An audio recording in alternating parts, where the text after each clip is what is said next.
João não concebe a questão de amizade, de comunhão, fora do contexto da igreja. Isso é ameaçador, é perigoso.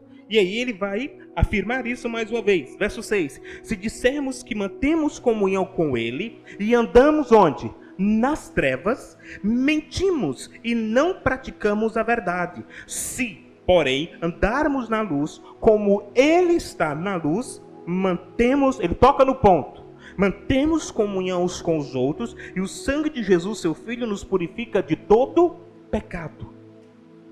Ele trata agora da obra expiatória. Ele trata agora da morte e ressurreição de Cristo. E olha o que João diz para o seu público, para os seus ouvintes. Irmãos, a nossa comunhão só faz sentido com aqueles que compreendem o evento Cristo. A nossa comunhão só faz sentido manter comunhão, interação. E a ideia de comunhão, a ideia da palavrinha grega lá, koinonia, de integração, de estar junto em um só pensamento.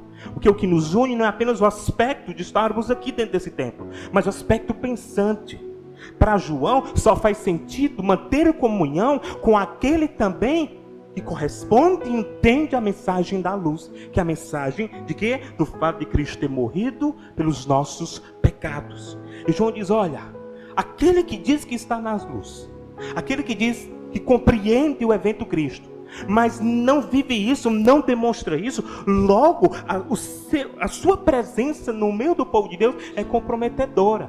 E observe, naquele período, assim como nós, o perigo não estava apenas fora das paredes da igreja. Não era apenas um perigo externo, era um perigo também na natureza comunitária da igreja, porque tinha herege dentro da igreja. Timóteo enfrenta herege dentro da igreja, Paulo enfrenta herege dentro da igreja, João enfrenta herege dentro da igreja. E herege, entenda aqui, não aquela brincadeira de trocadilho que a gente faz, e aí herege? Não, mas instrumentos de Satanás. Porque o herege é o instrumento de Satanás que proclama a mentira em vez da verdade. Da importância de cuidar, de não tratar o irmão de herege, por mais que faça brincadeira, porque a referência bíblica é pesada. E João diz assim, irmãos, nós precisamos andar na luz porque nós compreendemos a verdade acerca da luz. A questão é, João está agora definindo a doutrina. Ele está demonstrando que a doutrina se divide em reconhecer que Cristo é Deus encarnado, isso é luz, ou rejeitar isso. Observe que ele está argumentando, ele vai fazer isso durante toda a sua carta. Ele está argumentando e dizendo que existem duas doutrinas. Não existe só luz e trevas, mas existe o que está por trás dessas luzes e trevas, que são a falsa doutrina e a verdadeira doutrina. Ele diz, olha, essa falsa doutrina tem como característica negar Jesus. Ele é o fundamento de toda comunhão. Por que esse culto está acontecendo aqui? É porque alguém convidou você para estar aqui presente? Foi porque o Gabriel pediu, pastor, venha pregar para nós aqui? Foi porque o pastor Manuel trouxe os irmãos do Passaré? Não, a razão principal disso é por causa do evento Cristo. Só é possível realizar um culto desse e falar sobre amizade por causa da pessoa de Cristo. Ele é o fundamento de toda essa comunhão.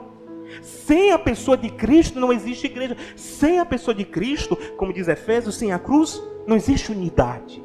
O que nos une aqui é Cristo. Nós temos gostos diferentes, nós temos preferência por cores. Tem pessoas, por exemplo, que são sofredores natos. Não tem torcedor do Corinthians aqui, né?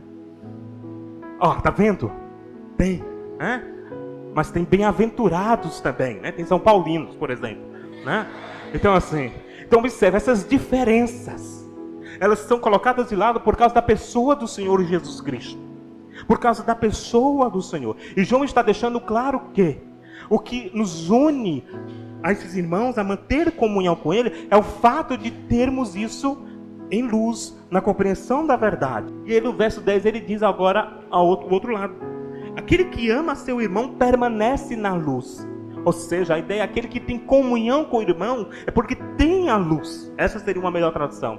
Ele está na luz, ele compreende a luz, por isso ele permanece. Ele está junto com o outro. E nele não há tropeço, ou seja, nele não há engano.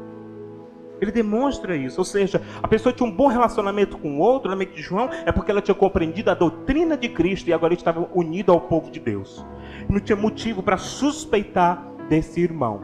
Que é uma demonstração corriqueira na vida da igreja, se existe um tipo de pessoa que incomoda na vida da igreja, é aquela pessoa que não se submete, por exemplo, à liderança e discorda de tudo aquilo, por exemplo, que o pastor fala, prega, simplesmente por birra, mas não por entender a verdade. Ele sempre é o cara do contra. Ele rouba a paz, não é do pastor, é da igreja, porque ele compromete toda a unidade da igreja. Mas por quê? Porque alguma coisa que está sendo pregada, ele não está vivendo. E ele acha que a culpa é de quem prega.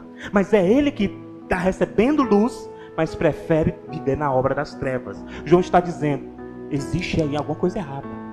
Observe o que João está falando. Ele interpreta os relacionamentos por causa, em virtude da obra que Cristo realizou.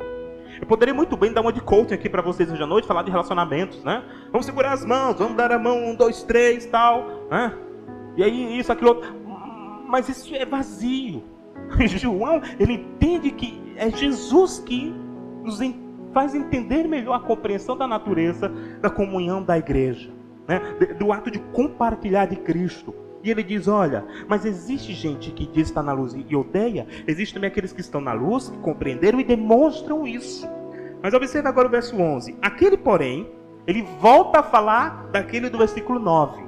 Ele relembra aquele irmão que não tem bom relacionamento na igreja, porque ele diz que está na luz, mas as suas obras mostram que, na verdade, ele está nas trevas.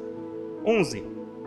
Aquele, porém, que odeia a seu irmão, está nas trevas. Pastor, assim, ele não se dá bem, né? Para João isso é ódio.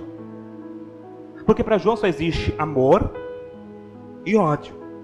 Ou você ama, ou você odeia.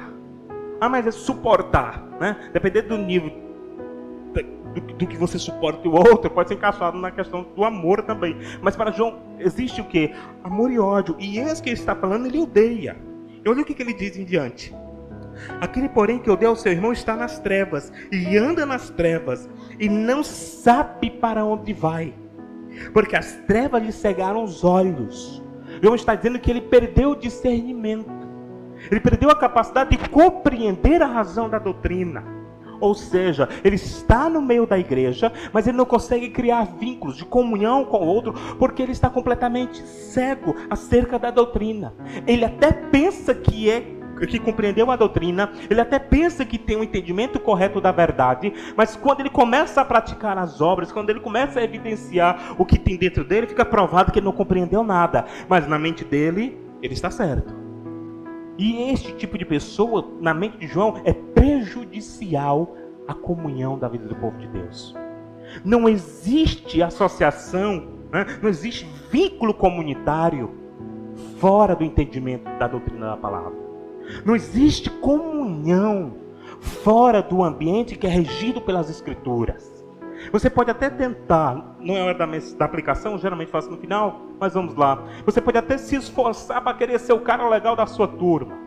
Você pode até se esforçar para estar junto daquelas pessoas lá da faculdade, da rua que você mora, do time lá do bairro que você joga, ser o cara legal, boa praça, mas vez por outra alguma coisa vai esbarrar e você vai ter que pular fora, porque isso fere a tua fé.